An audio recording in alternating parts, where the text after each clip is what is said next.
छत्रपती संभाजी महाराज हे धर्मवीर का स्वराज्य रक्षक? छत्रपती संभाजी महाराज हे धर्मवीर होते आणि याच संदर्भातील पुरावे आज आपण पाहणार आहोत. छत्रपती संभाजी महाराज यांचं संपूर्ण आयुष्य जर आपण पाहिलं तर एक गोष्ट प्रकर्षाने जाणवते, ती म्हणजे शंभूराजे हे जगले धर्मासाठी, ते लढले देखील धर्मासाठी आणि त्याने आपला प्राण दिला तो देखील धर्मासाठी. औरंगजेबाने शंभूराजांना का मारलं? त्यांनी मारलं धर्मासाठीच. मासिर आलमगिरी वाचा. आता हे युद्ध जे होतं ते धर्मयुद्ध होतं आणि त्याला शंभूराजे यांनी धर्मयुद्ध म्हणूनच प्रत्युत्तर दिलेलं आहे.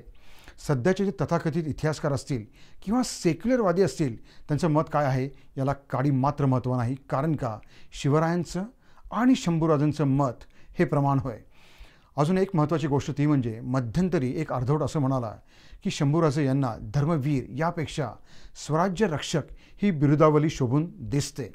परंतु महत्त्वाची गोष्ट अशी की या बाबतीमध्ये शंभूराजांचं मत काय हे महत्त्वाचं. आणि हिंदवी स्वराज्याबद्दल जर म्हणायचं असेल तर शिवरायांचे जर आयुष्य पाहिलं, त्यांची जर पत्र पाहिली, तसेच शंभूराजांची पत्र आणि त्यांचं आयुष्य जर पाहिलं तर एक गोष्ट प्रकर्षाने जाणवते, ती म्हणजे हिंदवी स्वराज्य म्हणजे हिंदूंचे स्वराज्य. आता हिंदवी आणि धर्म हे दोन शब्द आपल्याला कुठे एकत्र आढळतात का? तर नक्कीच. 1680 साली संभाजी महाराजांनी एक दानपत्र लिहिलं आहे. त्या दानपत्रामध्ये ते म्हणतात, शहाजीराजे यांनी हिंदवी धर्माचा म्हणजे हिंदू धर्माचा जीर्णोद्धार केला, तसेच त्यांनी आपले प्राण धोक्यात घालून देवालयांचं म्हणजे हिंदू मंदिरांचं संरक्षण केलं. आता ते छत्रपती शिवाजी महाराजांच्याबद्दल काय म्हणत आहेत पहा, की छत्रपती शिवाजी महाराज हे म्लेच्छ शयद दीक्षित म्हणजे मुसलमानांना मारणारे असे ते होते. आता इथे महत्त्वाची गोष्ट काय की शंभूराजांनी देखील हाच वारसा पुढे चालवलेला आहे आणि त्या संदर्भातील पुरावे आज आपण पाहणार आहोत. चला तर ते पुरावे आपण पाहूयात.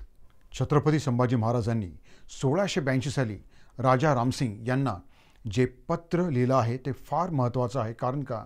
त्या पत्रामधून हिंदवी स्वराज्याचं मुख्य उद्दिष्ट जे आहे ते म्हणजे हिंदू धर्माचं आणि हिंदूंचं रक्षण करणं हे होय. हे त्या पत्रामधून स्पष्ट होतं. त्या पत्रामध्ये संभाजी महाराज लिहितात की या औरंगजेबाला, या यवनाला असं वाटत आहे की आम्ही हिंदू हे तत्वशून्य झालेलो आहोत. हिंदूंना त्यांच्या धर्माचा अभिमान राहिलेला नाही आणि औरंगजेबाची ही वागणूक मी कदापि सहन करणार नाही. हिंदू धर्माला कमीपणा आणेल अशी कोणतीही गोष्ट मी खपवून घेणार नाही. वेद, श्रुती आणि स्मृती यांनी जात आणि धर्माला घालून दिलेली जी कर्तव्ये आहेत त्याची पायमल्ली झालेली मी सहन करणार नाही. या यवनाशी युद्ध करण्यासाठी मी माझा देश, दुर्ग आणि संपत्ती सर्व काही पणास लावेन.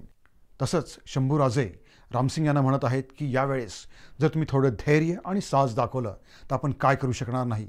या यवनांना, या मुसलमानांना मारण्यासाठी जर तुम्ही मला सहाय्य केलं तर यांना मारून आपल्या देवांची पुन्हा स्थापना आपण करू शकू आणि आपले धार्मिक कार्य हे निर्विघ्नपणे पार पाडू शकू. तसंच रामसिंग यांना 1688 साली अजून एका व्यक्तीने पत्र लिहिलं आहे, ते म्हणजे औरंगजेबाचा मुलगा शहजादा अकबर याने. तो त्या पत्रामध्ये लिहितो की औरंगजेब हा हिंदूंना कशा प्रकारे वागवतो ते आपल्याला माहीत आहेच. त्याने त्याचा धर्मवेडेपणा, त्याचा हटवादीपणा हा हिंदूंवर वारंवार लादलेला आहे. हे पत्र महत्त्वाचं का आहे? कारण का?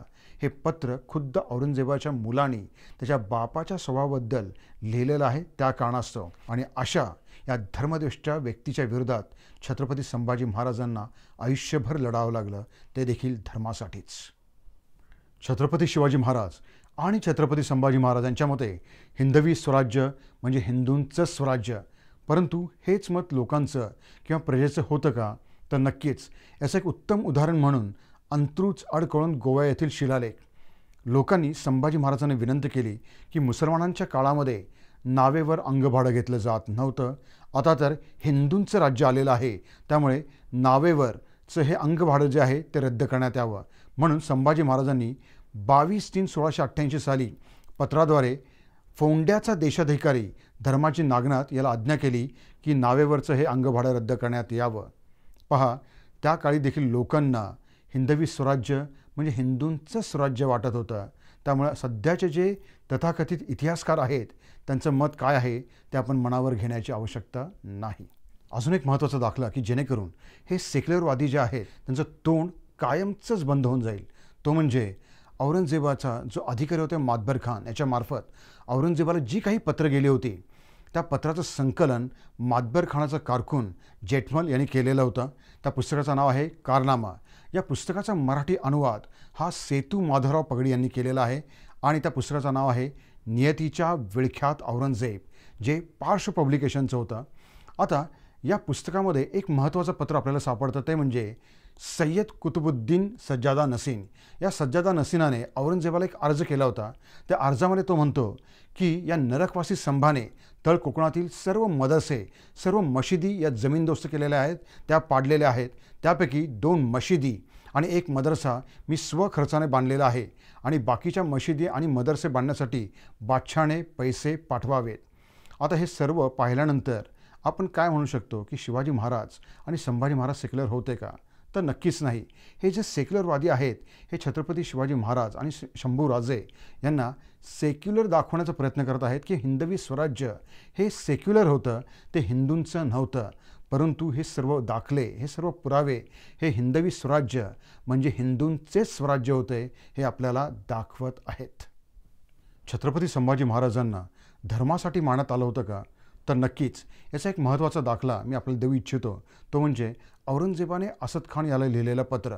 औरंगजेबाला जेव्हा कळलं की शिर्क्यांच्या भांडणामुळे छत्रपती संभाजी महाराज हे रायगड सोडून विशाळगडाकडे गेलेले आहेत, त्याने असद खानाला सांगितलं की तू ताबडतोब पन्हाळ्याला जा आणि मुकरब खानाला सांग की तू संभाजीवर चालून जा, की जेणेकरून तो त्याला कैद करू शकेल आणि या दुराचारी काफीर संभा ज्याने मुसलमानांची छळवणूक केलेली आहे त्याला कैद करून त्याचा तो सूड घेऊ शकेल.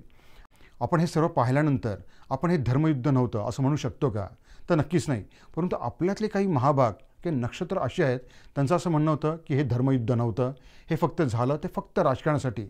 परंतु हे पत्र जर आपण वाचली तर आपल्याला हे जाणून येतं की मुघलांनी जे काही केलं ते फक्त आणि फक्त धर्मासाठी, इस्लामचा प्रसार व्हावा, तो वाढावा यासाठीच त्यांनी केलेलं आहे. आणि त्याला प्रत्युत्तर, चोख प्रत्युत्तर हे छत्रपती शिवाजी महाराज आणि संभाजी महाराजांनी दिलं. ते का? तर हिंदू धर्माचं, हिंदूंचं आणि हिंदू संस्कृतीचं रक्षण व्हावं यासाठीच. यामुळे काही एक शंका नाही. साकी मुस्तेद खान याचं मासिर आलमगिरी जो औरंगजेबाचा अधिकृत दरबारी इतिहास आहे त्यामध्ये छत्रपती संभाजी महाराजांना का मारण्यात आलं याची नोंद आढळते. ती अशी: इस्लामी शहर लुटणाऱ्या, मुसलमानांची कत्तल करणाऱ्या, मुसलमानांना बंदी बनवून त्यांचा अपमान करणाऱ्या काफीर संभाला शरियानुसार सोमवार दिनांक 11 मार्च 1689 साली नरकात धाडला. काफिराचा मुलगा नरकात गेला.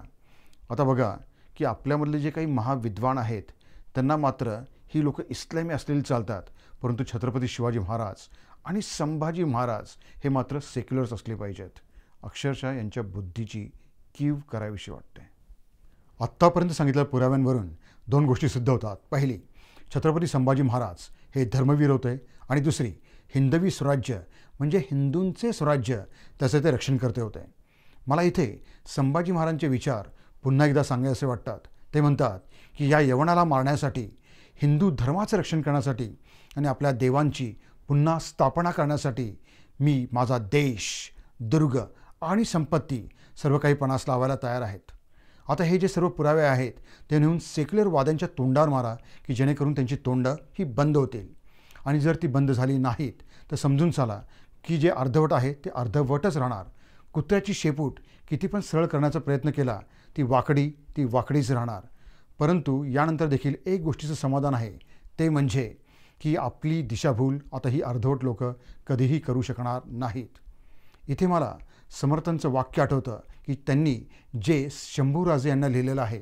ते म्हणतात की बहुत लोक मिळवावे, एक विचारे भरावे, कष्ट करुणी घसरावे म्लेच्छांवरी. आणि शंभूराजे आयुष्यभर असेच वागले.